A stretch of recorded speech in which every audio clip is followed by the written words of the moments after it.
صحیح بخاری اور صحیح مسلم کی روایت ہے حضرت انس رضی اللہ عنہ سے کہ 3 لوگ جو ہے وہ آپ صلی اللہ علیہ وسلم کے گھر میں ازواج مطہرات کے پاس آئے اور ازواج مطہرات سے انہوں نے پوچھنا شروع کیا کہ آپ صلی اللہ علیہ وسلم کیسے کیسے عبادت کرتے تھے۔ تو ازواج مطہرات نے بتایا بھئی اللہ کے رسول کے گھر میں یہ معمولات ہیں، تو انہوں نے سمجھا کہ جی یہ تو بہت کم عبادت ہے اور ہمارا تو کوئی مقام اور مرتبہ ہی نہیں ہے آپ صلی اللہ علیہ وسلم کے مقابلے میں، آپ صلی اللہ علیہ وسلم کے تو اگلے پچھلے گناہ معاف ہیں، تو آپ صلی اللہ علیہ وسلم کو تو اتنی عبادت کی ضرورت ہی نہیں ہے۔ تو ازواج مطہرات نے بتایا نا کہ آپ صلی اللہ علیہ وسلم جب گھر میں ہوتے ہیں تو ہمارے ساتھ بات چیت کرتے ہیں، گھر کے کاموں میں بھی مصروف ہو جاتے ہیں، تو انہوں نے کہا یہ کیا بات ہوگی، مطلب یہ تو ان کو لگا جیسے دنیا کے کام ہیں۔ وہ 3 افراد تھے، ایک نے کہا کہ جی میں ساری رات اللہ کی عبادت کروں گا، اور دوسرے نے کہا کہ میں سارا دن روزے سے رہوں گا، اور تیسرے نے کہا کہ جی میں شادی نہیں کروں گا۔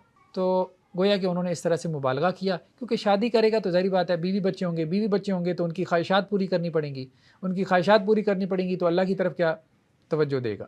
تو ان صاحب کو یہ محسوس ہوا کہ اللہ کی طرف کمال توجہ کے لیے ضروری ہے کہ میں یہ بیوی بچوں کا کھکھیڑ نہ پالوں۔ دیکھیں یہ بھی ایک سوچ بن جاتی ہے، تو اس کو ہمارے دین نے ڈسکریج کیا۔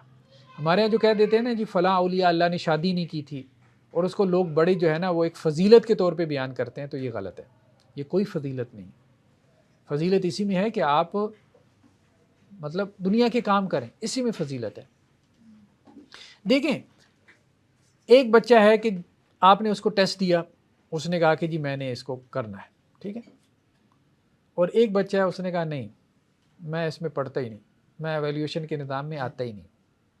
جیسے آپ میں سے کچھ لوگ آ رہے ہیں جو کہتے ہیں کہ جی ایویلیویٹ کریں ہمیں، ٹھیک ہے، اور کچھ آ رہے ہیں جو لسنر کے طور پہ آتے ہیں، سن کے چلے جاتے ہیں، ایویلیویشن کے نظام میں نہیں آتے۔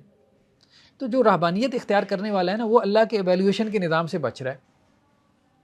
اللہ تعالیٰ کہہ رہے ہیں کہ جی یہ ٹیسٹ ہے، یہ امتحان ہے، اس میں سے گزر کے دکھاؤ تو میں گریڈز دیتا ہوں۔ بھائی ایویلیویشن میں سے گزرو گے تو گریڈز ملیں گے نا، پیپر دو گے تو گریڈز ملیں گے، بغیر پیپر کے۔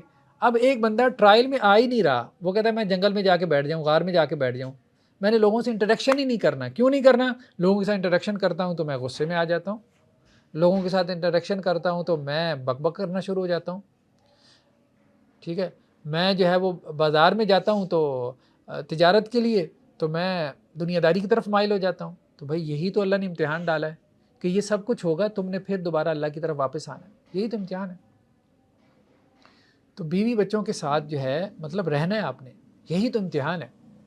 اس کے بعد پھر آپ نے اللہ کی طرف متوجہ رہنا ہے، تو یہ امتحان میں کامیاب ہوا، اور جو امتحان سے سائڈ سے نکل گیا اس کی کامیابی کون سی کامیابی ہے؟ وہ 24 گھنٹے عبادت میں لگا رہے۔ وہ بنی اسرائیل کے بہت سے لوگوں کے بارے میں ہم سنتے ہیں نا، وہ کٹیا میں جا کے 24 گھنٹے اللہ کو خوش کرتے رہتے تھے۔ تو کیا وہ افضل ہیں؟ وہ بالکل بھی افضل نہیں۔ افضل وہ ہے کہ جو میدان کے اندر ہے۔